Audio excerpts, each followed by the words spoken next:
জয় যিশু বন্ধুরা, আজকে খুবই একটা শোকার্ত দিন। এই যে যার ছবি দেখছেন ইনি হচ্ছে স্বর্গীয় প্রণব দাস, আমার মেজ পিসেমশাই, মানে মেজ পেশা।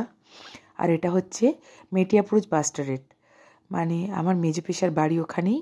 আর এই বাস্টারেটের মধ্যেই আমার মেজ পেশার 40 দিনের আজকের প্রার্থনা সভা। তো চার্চটা কি সুন্দর সাজানো, আর এখানে ছেলে আর আমার ছোট পেশা বসে কথা বলছে। তোমাদের চলো ডেকোরেশনটা প্রথম থেকে দেখাই। এই যে প্রথমেই একটা ফেস্টুন টাঙানো আমার পেশার, আর এই যে চার্চের ফ্রন্ট সাইডটা কি সুন্দর দেখো চার্চটা। আর এখানে ওদের গ্রোটো, প্রভু যিশুর গ্রোটো। আস্তে আস্তে আমরা এদের চার্চের মধ্যে প্রবেশ করছি। আর কালকে রাতে ফুল আলারা এসে খুব সুন্দর সাদা ফুল দিয়ে চারিদিকটা একদম ফুলে ফুলে সুসজ্জিত করেছে। আর মাঝখানে আমার মেজ পেশার ছবি রাখা আছে, প্রদীপ জ্বলছে। তো সত্যি এত সুন্দর সাজের মাঝখানেও কোথাও একটা দুঃখ রয়েই গেছে। আর এখানে আমরা সকালের প্রথমেই টিফিন করে নিচ্ছি লুচি আর আলুর তরকারি। আর এই যে এটা ওর পাশেই প্রাইমারি স্কুল, এরপরে আমাদের প্রার্থনা সভা শুরু হবে। আর এই যে এখানে রান্নার অনুষ্ঠান চলছে। তো চলো আমরা প্রার্থনায় প্রবেশ করি। কুমার দাস, তার কামগুলো পার্থিব বাড়ি ছিলেন, সে স্বর্গে ঈশ্বরের কাছে গেছে বিশ্বাস করি। তাই পরিবারের পক্ষ থেকে তাই ঈশ্বরকে আমি ধন্যবাদ দিই যে তিনি কোনো কষ্ট ভোগ করতে হয়নি, তিনি ঈশ্বরের কাছে গেছেন। ঈশ্বর আশা করি তাকে নিজ কোলে স্থান দেবেন। তাই পিতা ঈশ্বরকে সর্বপ্রথমে ধন্যবাদ দিই।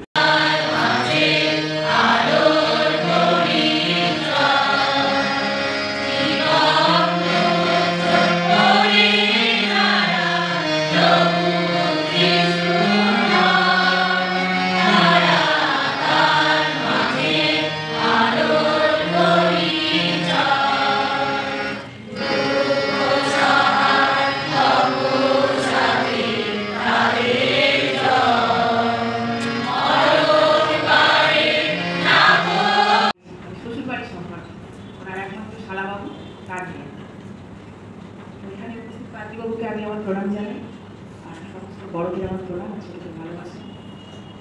তো পেশার জীবনী সম্পর্কে এখানে সবাই অনেকেই অনেক কিছু জানেন। আমি একটু ছোট করে খালি তুলে ধরবো তার শ্বশুরবাড়ির গল্প, কারণ আমি তার শ্বশুরবাড়ির দিকে নিয়ে আগ্রহ।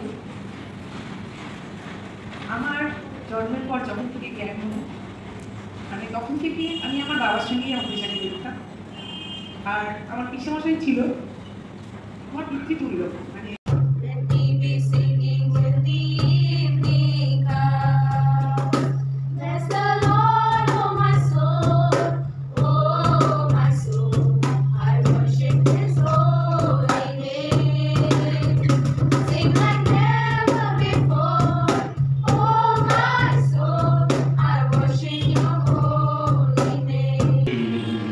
সুন্দর পৃথিবী ছেড়ে মনো যেতে নাহি চায়, নাহি চায়, তবু মরণ কেন এখান থেকে ডেকে নিয়ে যায়, কে জানে কোথায়।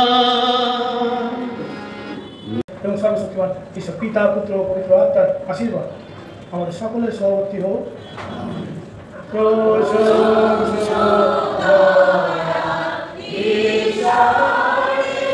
প্রার্থনা সভা শেষ হতে প্রায় 1:30 বেজে গেছে। তারপরেই পাদ্রীবাবু খাওয়ার প্রার্থনা করে লোক খেতে বসিয়ে দেওয়া হয়েছে। আর এই যে আমার ছোটো পিসি এখানে মেজ পেশার ছবির সামনে ক্যান্ডেল জ্বালাচ্ছে। আর আমরা অনেক ফটোশ্যুট করে নিয়েছি। তারপরে এখানে করার পরে সবাই বাইরে চেয়ারে যে যার মতো বসেছিল, আর আমি প্লেটে করে মাছ মাংস ভেজ ডাল দিয়ে আমার ছেলেকে বাইরেই ভাত খাওয়াচ্ছিলাম, কেন কি ওখানে লাইন পড়ে গেছে। আর চলো তারপরে খাওয়া দাওয়া করে সব বিকেলে আমরা যে যার বাড়ি ফিরেছি। তো প্রার্থনা সবার ভিডিওটা তোমাদের কেমন লাগলো অবশ্যই কমেন্টসে জানিও।